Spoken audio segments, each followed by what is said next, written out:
C'était à la tombée du jour et j'étais bien. J'avais décidé de marcher un peu. Soudain, tout s'est accéléré. Vous vous la coulez douce? Eh bien oui, c'était un message de celui que vous savez. Où était-il? Comment avait-il fait pour me retrouver? Mais là n'était pas la question. Il m'a demandé une enquête sur le métier de technicien d'atelier composite. D'après mes renseignements, en exerçant ce métier, on assure la fabrication des pièces en matériaux composites. Ça, c'est un bateau semi-rigide qui nous a été commandé par un client. Et donc là, on est en train de faire la pièce mère de façon à pouvoir tirer le moule après derrière. Donc après stratification et rigidification de l'ensemble, on obtient une préforme donc en stratification, en résine polyester. Et à partir de ça, nous, avec nos enduits, nos cales et nos moyens de contrôle, plus le fichier qu'on a sur un ordinateur, après on ponce et on enduit, on ponce et on enduit de façon à pouvoir obtenir la forme désirée avec les surfaces propres et nettes. J'avais tout de suite vu que les qualités pour faire ce métier étaient multiples. Beaucoup de dextérité, beaucoup de patience, c'est un métier de patience. Il faut avoir aussi un sérieux coup de main, il faut être essentiellement manuel. Il ne faut pas oublier de réfléchir non plus pour ne pas faire tout et n'importe quoi. Et c'est quand même un métier assez intéressant à ce niveau-là. Il y a toute la créativité qui entre en ligne de compte. Dans les petites structures, les techniciens d'atelier composite peuvent travailler seuls. Mais en général, ils dirigent une équipe. Je me demandais comment ça s'est passé. Pas trop mal. Il faut arriver à osciller avec les compétences de chacun. Il y en a qui sont plus aptes à faire des surfaces techniques que d'autres. Il y en a qui sont plus habilités à faire les modifications que d'autres. Donc après, une fois qu'on connaît ses coéquipiers, ses partenaires, après on arrive à gérer tout ça comme il faut, quoi. Ça n'empêche pas de temps en temps les petits coups de montée en pression aussi par rapport au temps et par rapport à tout ça. Il faut arriver à gérer tout ça. J'avais besoin d'un expert pour définir la principale compétence nécessaire à exercer le métier.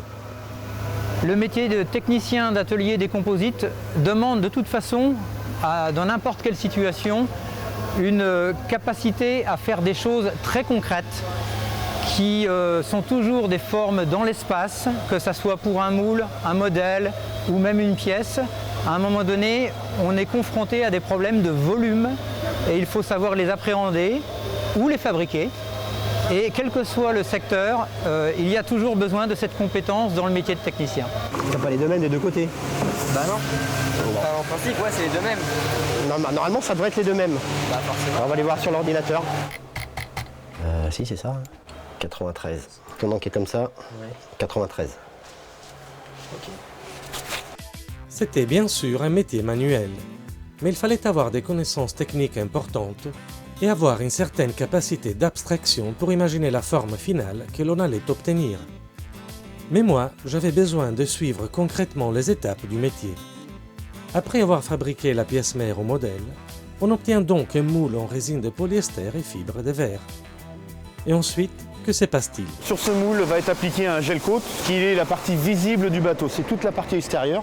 Et là on a un moule vert qui est notre moule qui va servir pour toute la vie du bateau. Le nombre de bateaux qu'on va produire vont sortir de ce moule. Donc là, un coup le gel coat appliqué, on a l'étape de stratifier.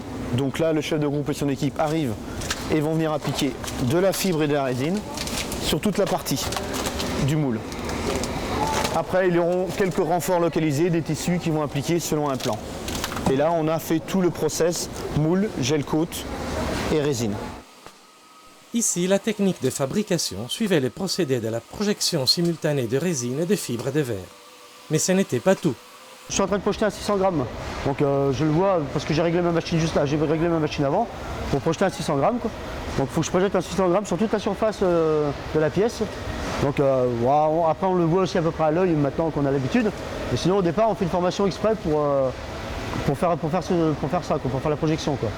On sentait encore les matières séparées. D'autres gestes devaient venir compléter l'œuvre. Le fibrage, donc on le projette dessus directement la pièce et après on est obligé d'ébuler quoi. Enlever tout ce qui est de pousser la bulle quoi. Donc de pousser tout ce qui est bulle, tout ça là. Enfin, tout ça c'est des bulles. Là. Et les bulles, elles étaient où? Je ne les voyais pas. Il n'y en a plus là, on ne les voit plus maintenant. Le technicien devait aussi entretenir ses outils. Ce qu'on fait après c'est nettoyage en surface avec de l'acétone. Et pour faire ces métiers, il fallait savamment mélanger la matière et doser le geste. Techniquement, on met du temps à apprendre le métier. Par contre, pour des gens motivés, qui ont la volonté d'apprendre et d'évoluer, ils ont des opportunités dans ce métier qui fait qu'on peut grandir et apprendre toute la technique du polyester. Mais quelles étaient les capacités les plus appréciées d'un technicien d'atelier composite? Alors, les qualités premières, c'est le comportement. C'est le comportement, l'esprit d'entreprise, l'esprit d'équipe. Après, le technique, le savoir, ça s'apprend parce qu'on a plein de gens compétents à côté qui sont prêts à le transférer.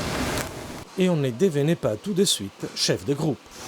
À la base, on va recruter au départ un stratifieur qui va consister à plaquer des tissus, à débuler. Ça, c'est le métier de base.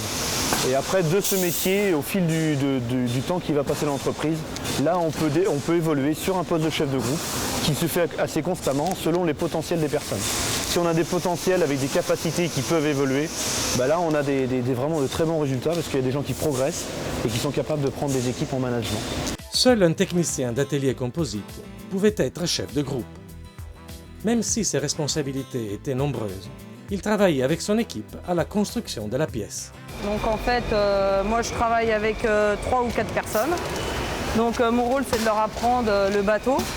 C'est d'assurer la qualité du bateau, donc de vérifier derrière les autres que le travail soit bien fait, qu'il n'y ait pas de soucis. Je me demandais si le travail était répétitif. Non, on apprend toujours. Il y a toujours des nouveautés. On peut changer de bateau, changer de contre-moule. C'est vrai qu'on ne s'ennuie pas, il y a toujours des découvertes. Les tissus, c'est pas les mêmes, les formes ne sont pas les mêmes, on apprend tous les jours. Méfiant, je ne pouvais pas m'empêcher de lui demander si un des bateaux qu'elle avait elle-même fabriqués avait coulé. C'est jamais arrivé depuis que je travaille ici. Mais en général, les bateaux qui coulent, ça n'arrive pas tous les jours, toutes ces grosses tempêtes. C'est vrai, mais par contre, il y aura un bateau que j'ai fait qui coulerait, j'aurais un peu peur quand même. Je me remettrai en question, je crois. Elle avait le sens des responsabilités. Son travail était forcément bien fait. J'étais rassuré. Je pouvais rester tranquillement sur le pont. Le lendemain, je n'avais pas eu de difficultés à reprendre mon enquête. Le temps était maussade. J'avais découvert qu'avec les matériaux composites, résine et fibres de verre, on ne fabriquait pas que des bateaux, mais aussi, par exemple, des pièces de voitures. Pour exercer le métier, on pouvait suivre des formations professionnelles ou acquérir les connaissances techniques par la pratique. Déjà, dans un premier temps, moi, je suis arrivé ici, j'étais un opérateur, donc j'ai appris le métier sur le tas, comme on dit. Donc j'ai grimpé, on va dire, doucement, mais sûrement. Donc ça me permet aujourd'hui de m'occuper des ouvrages qu'on fabrique à côté.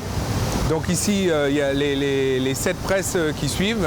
Donc on a ici un ouvrage de véhicules sans permis. Donc on fabrique les côtés de voiture. Il y en a une voiture complète ici et sur les 2 presses du bout là-bas, un autre modèle de voiture aussi. Ici spécifiquement sur cette presse-là et uniquement sur cette presse-là, on fait de l'injection. Donc c'est-à-dire que là on ne va pas être en contact avec la résine. Je vais fermer le moule. Donc on va dire à sec, donc habillé, je vais le fermer et avec la machine qui se trouve derrière moi, je vais injecter une quantité de résine définie, pareil, sur la gamme opératoire. Donc là, je vais fermer la presse. Donc, il fallait sortir. S'il vous plaît. J'avais découvert une autre technique de production. J'allais enfin assister à un démoulage. Ça, c'est les secrets des professionnels. Voilà.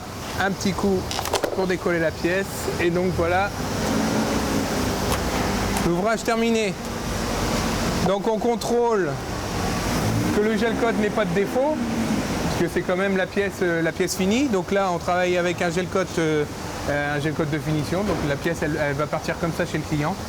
Et on regarde aussi donc côté résine qui est un petit peu moins important parce que c'est l'intérieur de la pièce, mais on contrôle également qu'il n'y ait pas de défaut. Donc à partir de là, la pièce est finie. Les techniciens d'atelier composite à la tête d'un îlot ou d'un groupe étaient au centre du dispositif de production. Qu'est-ce qu'on attendait d'eux? Mes chefs d'îlot, j'attends qu'ils suivent le planning de livraison que je leur indique toutes les semaines et qu'ils puissent anticiper sur les problèmes qu'on peut avoir autant en personnel qu'en qualité, surtout au niveau qualité. Comment devient-on chef de groupe chez vous? Chez nous, c'est souvent de la promotion interne. C'est des personnes qui sortent du lot, c'est-à-dire des personnes qu'on voit qui ont une notion du travail bien fait, rapide, et qui sont capables de diriger un peu les gens qu'il y a autour d'eux. Non, là c'est bon. Là c'est bon. Là elle est bien, sa pièce tourne. On va regarder à l'intérieur. C'est bon. C'est bon. C'est bon. Alors là on ébarbe que le tour, là, c'est tout. Hein. Et les défauts éventuels, mais il n'y en a pas beaucoup. C'était un métier où les femmes étaient très appréciées et aussi nombreuses que les hommes. Le chef de groupe s'occupait ici de garantir la qualité de la finition. Comme pour tous les techniciens, son rôle était aussi de transmettre son savoir-faire.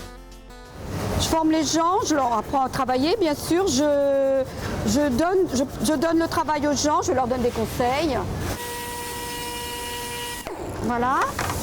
Après, on va donner un coup de soufflette. Tu prends la soufflette, s'il te plaît. D'où venaient les défauts? Du moulage, hein, ou alors le gel qui est passé par-dessus le gel cote, ou alors un manque de mouillage, ou une bulle qui s'est formée entre le gel cote et le tissu. Ça, vous avez dû en entendre parler. C'était un métier où les procédés évoluaient constamment. Partout, on pouvait croiser le résultat du travail des techniciens en atelier composite. Tous avaient le sens du travail bien fait. Les skis, les cannes à pêche, des pièces de TGV et des tramways étaient l'aboutissement de leur activité et du soin qu'ils lui apportaient. C'est vrai qu'on n'a pas tous les moyens de s'offrir un bateau et de pouvoir les fabriquer, c'est une satisfaction. On fait la pièce comme si c'était pour soi. Donc à partir de là, on est censé faire le meilleur travail possible. Ouais, quand vous rentrez chez vous le soir, vous êtes bien. Vous oubliez tout.